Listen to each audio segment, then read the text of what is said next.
Oh, totoo yan. O kaya ngayon, kaya napaka-imposible talaga nitong mga ipinapakalat nila na lahat na lang ng chismis igagawin kahit walang ebidensya. Samantalang magnanakaw si Bongbong Marcos, may ebidensya. May ebidensya si Zaldico. Sandamukal ang mga ipinakita ni Zaldico na na ebidensya ng pagnanakaw nito ni Bongbong Marcos, ni Romualdez at saka nito ni Sandro Marcos. Pero hindi pinakikinggan, hindi pinaniniwalaan. O kung makikita nyo, Guinness World of Records gave Ferdinand Marcos a title for the greatest robbery of a government. The government of the Philippines announced on 23rd of April 1986 that it had succeeded in identifying 860.8 million or 569.5 million euros salted away by the former President Ferdinand Edralin Marcos from 1917 to 1989. Hindi, grabe naman 1917 siya pinanganak. Namatay noong 1989, tama ba? And his wife Imelda, Guinness World Record said in its website, ayan pinakamagnanakaw na taga-gobyerno sa buong mundo ito Buong mundo ito mga bossing, hindi lang to sa barangay nyo. Hindi lang to sa probinsya nyo, sa Purok. Ito po ay sa buong mundo. Lahat. Mas kurakot pa itong buwaka ng inang pamilyang Marcos na ito sa lahat ng mga kurakot sa buong mundo. Sabi ko nga sa inyo, kung pinararangalan, kung ang isang tao ginagawang santo ng Vatican, ito, si Marcos Sr., putya, ginawang santo ng mga demonyo. Oo, ng mga satanista. At itong dalawang magnanakaw na ito, nagbunga ng isa pang tanga. Nagbunga ng isang Marcos Jr. na putang ina mas magnanakaw pa. Dalawang lahing magnanakaw, pinag-isa mo.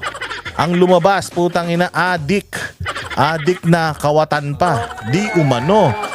According yan sa atin niya na si Amy Marcos anak din nitong dalawan to. Oo, pero sabi ni Sandro, hindi na daw yan anak ng Marcos Sr. O kaya siguro kalahating magnanakaw lang si Amy. Hindi siya buong magnanakaw katulad ni Bongbong. Dalawang lahing magnanakaw pinagsama mo. Ay putang ina, nakabuo sila ng isang addict na magnanakaw. Putang ina, grabe no, addict tas magnanakaw. Ay according yan sa atin niya na hanggang ngayon hindi pa nagpapadrug test itong kupal na ito. Oo, dahil siguro takot na takot magpa-drug test dahil syempre positive yan Ito ang totoong issue ng bayan nating Pilipinas Pinapaalala ko lang sa inyo, the reason why pinakikita ko to issue sa inyo para hindi nyo makalimutan na ang issue ng bayang Pilipinas ngayon, naghalal tayo noon ng isang magnanakaw, naghalal tayo ngayon ng isang magnanakaw. Na ang leader natin noon ng mag-asawang satanas na ito na si Imelda at si Marcos Sr. nagnakaw sa kaban ng bayan. Noong pinalit na anak nila 3 taon pa lang, putang ina, tinalo na yung pagnanakaw nitong mag-asawa na ito sa 20 plus years ng kanilang kapangyarihan dito sa Pilipinas. Putsang ina, mapapalitan. Akala ko talaga noong ibinoto nyo pala, hindi ko binoto yung hayop na yan Noong binoto nyo si Bongbong Marcos, akala ko talaga lalagpasan niya yung mga magagandang ginawa ni Pangulong Duterte. Yung pala ang lalagpasan niya yung dami ng perang ninakaw ng mga magulang niya. Hayop naman talaga. So ganyang karami ang ninakaw nila. I-add mo yung ninakaw ng mga tatay at nanay niya sa ninakaw nila ngayon, trilyon piso. Oo, kaya nga nagkaroon ng trillion peso march. Natatandaan ninyo, nagkaroon ng trillion peso march, hindi ba? O kaya nagkaroon ng trillion peso march dahil inirereklamo ng mga makakaliwa yung trilyon na pagnanakaw sa Pilipinas. O kinang ina niyan, trillion peso march, tapos ang inireklamo nilang plunder yung 125 million na confidential funds. Pakyo kayo. Tangina nyo. Ang kakapal ng mga mukha nyo. Oo, walang hiya, talagang pinamumunuan na tayo ng mga adik. Bakit? Ang nagsampa ng kaso kay Inday Sara, adik na pare. Adik, mantakin mo 14 anyos pa lang siya. tinanong siya. Tinanong siya kung gaano na siya katagal nagdodroga.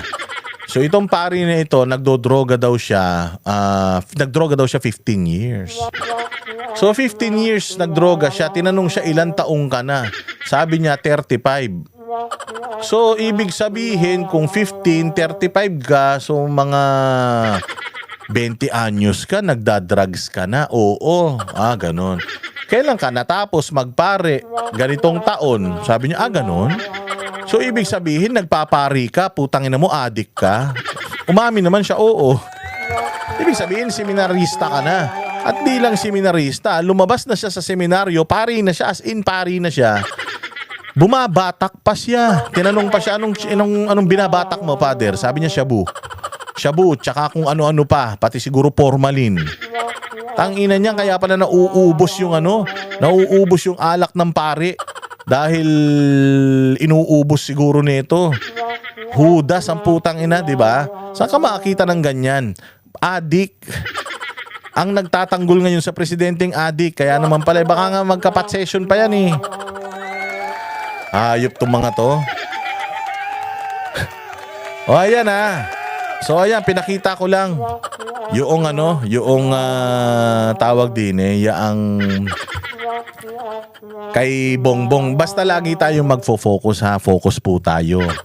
Ang problema po ng bayang Pilipinas, ang mga magnanakaw ng mga Marcos, Romualdez, Sandro Marcos, Zaldico.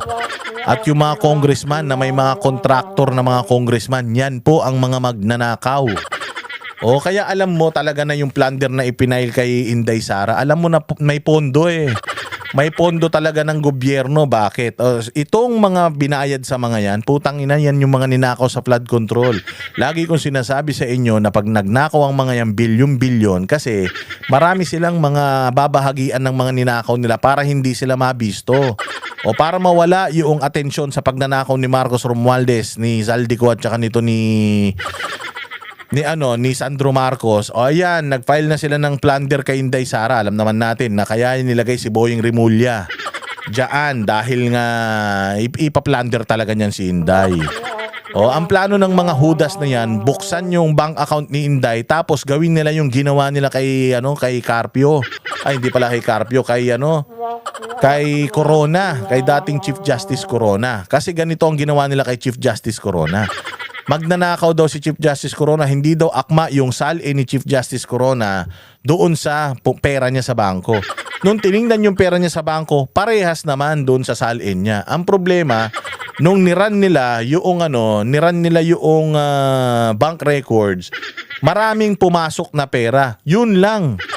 Yung maraming pumasok na pera at saka lumabas, inad-ad nila. Nung inad nila yon, lumabas ang liit nung salin niya doon sa total transactions. Total transactions po iyon. Hindi siya total na laman nung bangko. Kumbaga, lahat ng pumasok, pati lumabas, pinag-add nila. Kaya naging ganun yung numero. Ganyan ang gusto nilang gawin kay Inday Sara. Bubuksan yung bangko ni Inday, tapos pag tiningnan nila lahat ng deposit, lahat ng lumalabas, ia-add nila. Tapos lalabas, ang dami-dami niyang palang pera. Tapos ang salin mo ganito lang. Paano nangyari yun? The same formula na ginamit nila kay Chief Justice Corona nung na-impeach Chief Justice Corona. Kaya wag tayong papatay-patay ha. Kasi talagang lahat ng magic gagawin ng mga buwaka ng shit na yan para itong ating si Inday Sara ay hindi makatakbo sa 2028 because mahirap talagang talunin si Inday Sara sa 2028. Napakahirap. Imagine, nagsanib puwersang mga adik na pare, mga baklang adik, mga makakaliwang mga puki ng inang mga salot sa lipunan, mga congressman na mga hindi naman nanalo katulad ni Pastor Abanteng Manyakis. Di umano. Itong mga tulpong mga manyakis din. At saka nagsanib-sanib puwersa talaga lahat ng mga masasamang elemento sa Pilipinas para lang pabagsakin si Inday Sara. Pero sorry, matatalino ang mga Duterte supporter, matatalino ang mga Duterte defender. Nagsisimula pa lang lumipad yung rocket ninyo, wala na, basa na. Supot, putang ina, akala nila Scud missile, yung pala baby rocket. Kami ang boses ng masa, hindi natatakot. Katotohanan lang, di kami nalulunod. Walang bahid ng sismis, lahat ay totoo. Kahit sino ka pa, pag mali ka babanatan ka. Walang pinipiling kulay, wala kaming kinikilingan. Basta para sa bayan, kami lalaban. Pagdama palakpakan, pag mali banatan. Di matitinag, di matatakot, para sa bayan tuloy ang sigaw. Sa harap ng kamera, walang halong takot. Mga baluktot, lahat kayo'y tutumba.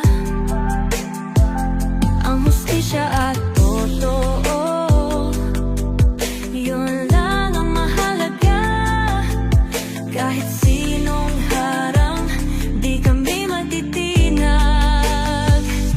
Walang pinipiling kulay, wala kaming kinikilingan.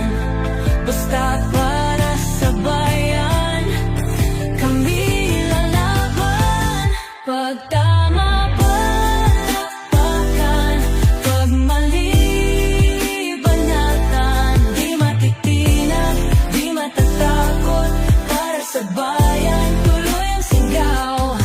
Kung nasa tama ka, ikaw ay aming kasama. Pero pag mali ka, handa ka na bang mabasag? Banateros kami, walang inuunan. Dahil bayan muna, bago ang sarili.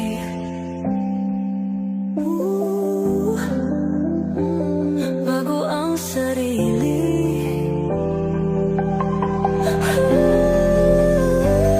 Pag tama palakpakan, pag mali banatan. Banateros ang sigaw, katotohanan ang laban.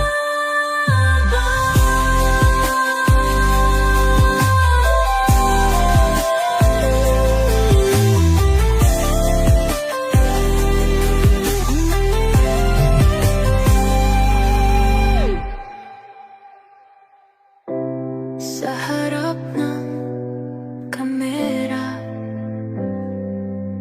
walang halong